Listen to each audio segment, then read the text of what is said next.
In David Lynch's Eraserhead, a strange woman sings about heaven in a world that could be hell. It's a fitting image for a filmmaker who continually explores the intersection of beauty and horror, reality and dream. David says himself that movies are dreams, but the difference with him, I think, is that you feel like a really great filmmaker went and shot a dream, like he actually went to a dream and shot it. Over 40 years of filmmaking, David Lynch has exposed a troubling and mysterious universe lying beneath our everyday world. There's a lot about him that's simple and all-American and very sweet and innocent, you know, and then at the same time, that person can show us very dark things. What he's doing is portraying American life in a very surreal and personal way. Lynch has compared himself to a radio, tuning into ideas and images that are already out there in the atmosphere and putting them on screen. You get a sense that there's a world that's a lot bigger than the movie he made, like that there's a whole world, and then he just showed, you know, like there's all this, and he showed you this much of it. Born in Missoula, Montana, Lynch grows up in 1950s small-town America. But even as a child, he realizes there's more to the world than what he's seeing. He told me something that happened to him when he was a little boy. He said, I was coming home with my brother, and I saw a woman naked walking down the road, and I didn't become excited. I started to cry because I understood that something terribly wrong was going on. At 20, Lynch moves to Philadelphia to study painting and encounters a new world.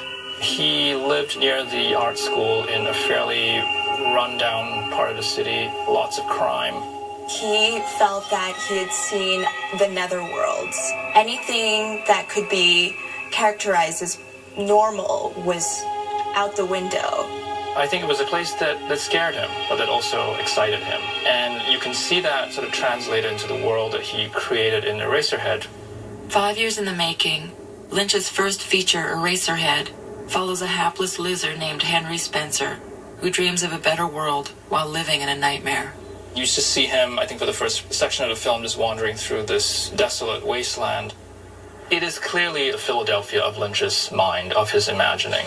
Just cut them up like regular chickens? Sure, just cut them up like regular chickens. When Henry visits his girlfriend's parents, Lynch serves a meal straight out of a bad dream. He's like, oh, that's interesting. I had this image in my head of chicken gushing black blood onto a plate. Let's film that. The scene mutates into a surreal TV sitcom. You'll be all right in a minute.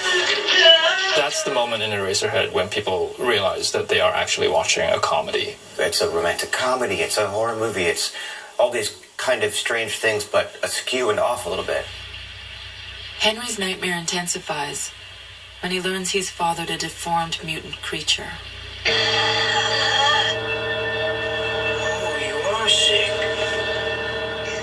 Lynch himself was a recent father, so people like to read Eraserhead as a film about, you know, the fear of fatherhood. It's definitely a film about fear and anxiety, which are like very primal Lynchian emotions. I was very struck by the originality of it. Doesn't make any sense if you want, and yet you're completely understanding of these young men confronted with paternity, responsibility, expectation, and how it all becomes like this monster that appeals to him. Eraserhead is so bizarre it seems doomed to obscurity. But it becomes a huge hit on the midnight movie circuit. Weird art house cinemas show Eraserhead at midnight, you know, you go see it. I found it hilarious and threatening and foreboding and absolutely beautiful and transporting.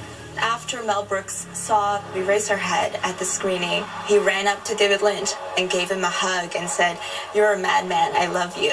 Mel Brooks was a genius that he saw this kid and what he was doing and said, well, he's just a great filmmaker. Mel Brooks hires the novice director to take on the true story of Joseph Merrick, who was rescued from a freak show to become the toast of 19th century London. As with Eraserhead, I think fear is kind of a key sort of emotion here. The setup of the film is really effective, and you don't see the Elephant Man's face except in shadow for the first half hour of the film. And the moment you first see it is like this moment where like a nurse sees it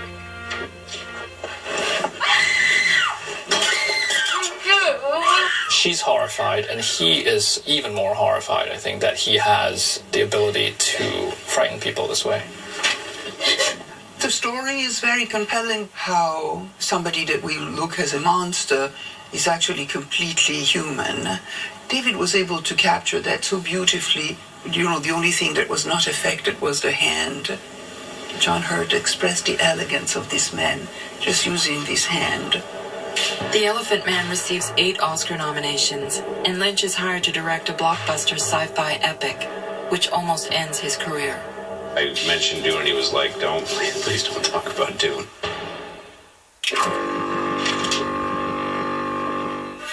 Dune was kind of an impossible project. In some ways, I think it was doomed from the start.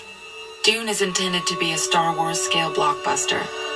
This epic battle scene between Kyle MacLachlan's rebels and a space tyrant shows how far Lynch has come from his DIY beginnings, sacrificing much of his unique vision for a special effects spectacle. The young director is also challenged by Dune's complex storyline and loses more and more control to the film's producers. In many ways, I don't think Lynch is the most natural storyteller. He felt very compromised. It's the kind of project that I don't think he would have done later in his career. Dune becomes one of the biggest critical and box office bombs of the decade, and Lynch swears he will never sacrifice his artistic integrity again. For his next film, he slashes his salary in exchange for Final Cut, resulting in one of the most acclaimed and fiercely debated films of the 1980s. When Blue Velvet came out, I mean, holy was that... it's a shattering movie. It's so goddamn good. In the opening sequence, you've got the beautiful, perfect lawn and the white picket fence. This is the tableau of the perfect town and the perfect life. At first glance, it's a utopian vision of Lynch's 1950s childhood. It deals with mood and atmospheres. It's modern, but it's past. It can be the 50s, but it can be today. That early sequence makes very literal interpretation of how he feels about the places where he grew up. Lynch quickly reveals his misgivings about the American dream. We see an older man watering his lawn. Then he begins to collapse, and you feel like there could be death or disaster, no matter how pictorially beautiful the setting. And then the camera pans down into the lawn, and all you see are horrifying bugs. The disturbing underbelly of this perfect town is revealed to Kyle MacLachlan's Jeffrey, a young amateur detective, when he hides in the closet of a local lounge singer. The character I played, her name is Dorothy Valance. She's most and above all a victim of violence. There is a scene where the character played by Dennis Hopper comes and has a sort of a ritualistic rape. Hello, baby. Shut up! It's Daddy, you shithead. Where's my bourbon? So it's an unusual rape, but nevertheless is a rape. Baby wants to... Get ready to... You... Dad, you look at me! You understand that this woman is either a victim, or she's a sadomasochist, or she's a criminal herself. None of it is very clear. But, you know, it was clear in David's mind, but he doesn't want to tell that story. He wants to tell a story of mystery and darkness. Eat me! No! No! Get away! Get away from my bed! Get away!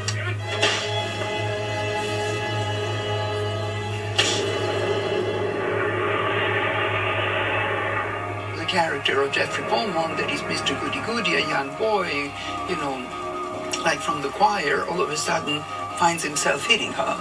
The audience is generally very clear who's the bad guy, who's the good guy, and in Blue Velvet, the thing's mixed.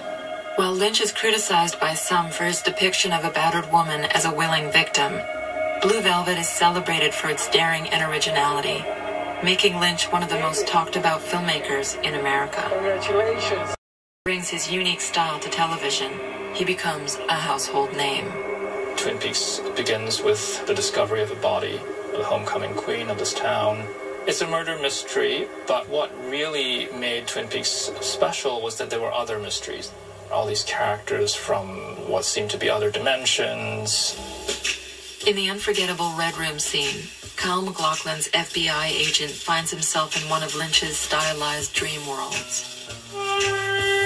These spaces are key to, I think, Lynch's, body of work. They are the most iconic spaces. I think they are way stations, like between worlds, where like one reality gives way to another.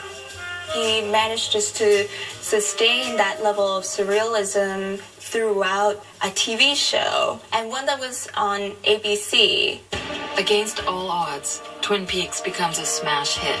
Everybody in the world was talking about it. Like, girls in high school, they're like cheerleaders. And that was weird. The network hated the show. They were like, who is this person that we can't control and won't listen to our notes? When the show's ratings begin to slip, the network moves to kill it. Despite Lynch's best efforts, Twin Peaks is canceled at the end of its second season, and the director's mainstream success is heading for a backlash. He's a great virtuoso master filmmaker who films complete insanity inside of his own head, and it feels right. David Lynch's Wild at Heart lives up to its title from the first scene. Nicolas Cage and Laura Dern play Sailor and Lula, star-crossed lovers in Lynch's warped fairy tale. Hey, Sailor, wait up. When a hitman comes between them, Lynch turns romance into raw action. Music goes, this crazy rock and roll guitar, and then Laura Dern going, Sailor, like screaming. After she said, lose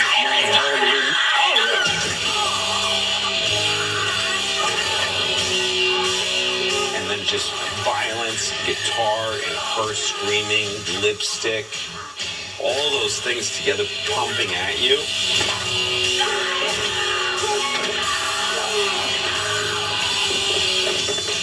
I just remember seeing that and just going, oh, God, this is heaven. But Lynch's rock and roll treatment of savage violence strikes a different chord with some influential critics. He wants to deal with subject matter that involves violence and images that are sure to absolutely repel the audience, and then he wants to always end with a punchline that's a joke. He staggers up against the wall, grabs a cigarette, lights it, and then looks up underneath his lowered eyes like this at Diane Ladd and gives an overblown melodramatic reading that's supposed to be funny so we can all laugh. I hate it when Lynch tries to get off the hook of his violence by giving us those cornball laughs at the end of every one of those sequences. I think that's what makes some people uncomfortable about Lynch's films, where something can seem both humorous and horrific at the same time.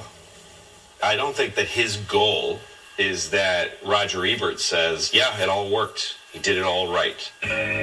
Wild at Heart wins top prize at the Cannes Film Festival. But when Lynch returns 2 years later with the Twin Peaks prequel Fire Walk With Me, the film is booed.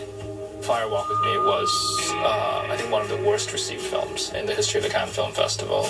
Audiences hoping to relive the cult TV series are disappointed by the altered cast and the dark tone, which replaces the show's eccentric humor. People get really stuck on this idea that there's a way to do a story in a movie. It really makes me mad. I feel like David does what everybody should be doing on some level. David told me this wonderful thing that in life, we don't understand anything, so why then we have to make films where everything is explained? In Lost Highway, Lynch pushes the narrative to daring new extremes by having his main character change into a completely different person halfway through the film. And he continues to experiment with identity in his next project. In Mulholland Drive, he's not telling us the whole thing. He's just not. He's withholding a huge amount, and that makes you want to know what the is going on. Oh, I can't believe it. In Mulholland Drive, Naomi Watts plays Betty, a small-town girl who comes to Hollywood to fulfill her dreams of stardom. You see her entire fantasy of herself as this, idealistic, wide-eyed, good-hearted young woman. But this familiar premise soon gives way to a dark allegory about ambition, jealousy, and hate.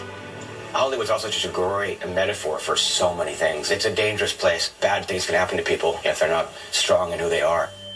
Betty quickly befriends a woman who's been in an accident and can't remember her own identity. Like so many Lynch films, it's a mystery. They're trying to figure out who she is. And at a certain point, there is also like this fault line, this shift in the film. Naomi Watts' audition with the corny older actor is just riveting. You don't rush it. I don't rush it. Okay? Now, we're going to play this nice and close, just like in the movies, okay? He's depicting what happens in Hollywood and how women can be exploited and how uncomfortable it can be. I've been in those situations where, The audience assumes Betty is unprepared for this intimidating situation.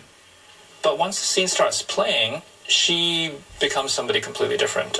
She is a completely knowing, seductive actress who really takes ownership of the scene. Before I kill you. By the end of the audition, Betty's wide-eyed innocence has been replaced by a seductive doppelganger. There's a sense that something has happened, that like the film has sort of shifted, it's been knocked off of its axis. This kind of sets up nicely the Club Silencio scene. The Club Silencio being one of these Lynchian way stations where the narrative passes through to become something else.